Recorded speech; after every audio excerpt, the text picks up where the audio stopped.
मुल्क में बहुत जल्द मोदी का चिराग गुल होने वाला। इंतखाबात के बाद वो साबिक वजीर आजम कहलाएंगे। अपने दौरे मलकपेट के मौके पर MIM के सदर असदुद्दीन ओवैसी ने ये बात कही। उन्होंने कहा कि अपने 5 साला दौरे हुकूमत में मोदी ने क्या कारनामा अंजाम दिया, इसको वाजे करें। इस मौके पर असदुद्दीन ओवैसी ने उत्तर प्रदेश के वजीर आला योगी आदित्यनाथ पर भी कड़ी तनकीद की।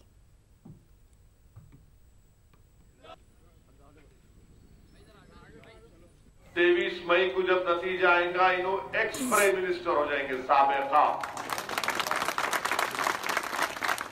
तो जब चिराग बुझता है ना तो बड़ा भड़कता है, तो मोदी भड़क रहे, फड़फड़ा रहे। मोदी और योगी जो है ये बड़ी ही ड्रामेटिक और ऐसी कॉम्बिनेशन है कि इन दोनों ने उत्तर प्रदेश में क्या कर दिया कि जहां खेत है वहां पर गाय घुस जाती है, और 1 नहीं, 2 नहीं, 3 नहीं, 5 नहीं, 10-10, 12-12 घुस के सुबह तक पूरी खेत साफ। अब क्या बोले तो नहीं, माता का मामला है, कुछ नहीं कर सकते।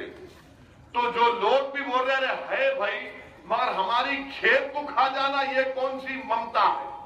बोले थे मैं पेट्रोल डीजल को इतना कर दूंगा, कुछ नहीं हुआ। पेट्रोल डीजल की कीमतें